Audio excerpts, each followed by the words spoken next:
Okay, the back tie, let's talk about that. Let's talk about why it's so important to make sure you have a control measure in when you're teaching to stay. All right, you'll see some videos where we simply use a fence that the dog is near. All right, we're going to take the recall line that everybody's gotten and pick a length. Pick a length that your dog can just barely leave a place board, for example. If they can just barely leave it, it's just enough to get in the slightest bit of trouble so that, let's say, a remote collar turns back on. All right, and we teach at a certain level, let's say 10 is the slightest sensation your dog feels. All right, it should be higher when they leave. If we teach to go to place at level 10, then typically about a level 15 is where we would give punishment for leaving. All right, so get an appropriate length. Most of the recall lines people are using are 15 feet. Let's say, I don't know, we use 6 to 8 feet. All right, if you look in the video, we give the dog just enough room, but double it over like this. Doesn't have to be real fancy. All right, take the clasp end,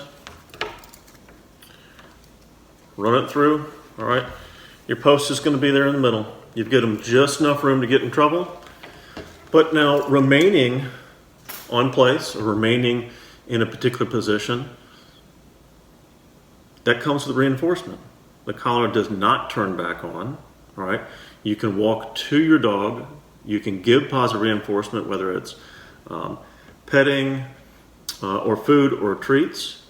So 2 forms of reinforcement for staying, right? Positive is giving something that they like, and then also you have negative reinforcement, right? The collar remains off, all right? You've taken away an uncomfortable sensation. But when that uncomfortable sensation is not on, that's your negative reinforcement, right? So utilize that. Utilize a helper. Use both.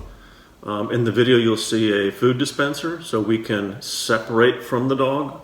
We can push a button on the remote. It dispenses food, and it is rewarding the dog for staying. And we don't have to walk back and forth. It's not about being lazy. It's about them understanding that remaining on place comes with something comfortable. All right, loose leash, removal of stimulation, and food. But you have to be able to separate once in a while, whether you are leaving to go to work, you're in the shower, you name it. You don't need to be tied to your dog all the time. But when you put that control measure in, that the dog cannot go run 50 feet away because we're utilizing that back tie, that's an important step. All right, and following all those steps, that will get you a very reliable separation from your dog. It'll get you to stay. And certainly it's a safe way to do it. You can do it in an open public area. Walk 10, 15, 20 feet away from your dog. Your dog is tethered and it's safe. Of course, don't drive away in the car. It needs to be under supervision. But it is absolutely safe to do it that way. Return to the dog when they have, over a duration of time, remain calm.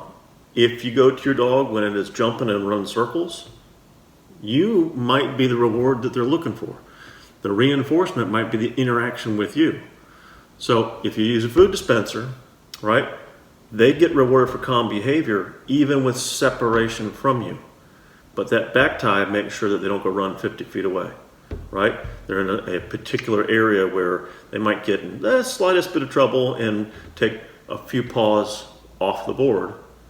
But you're not chasing after the dog in order to bring it back to the board, right? And then you can apply punishment with remote collar, again, about 50% higher than the teaching level.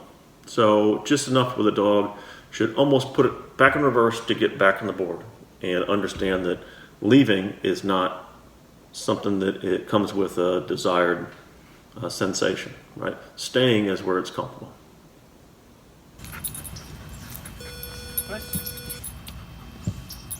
Good.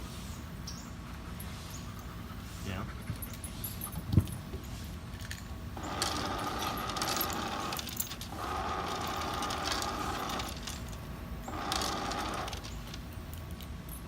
Place.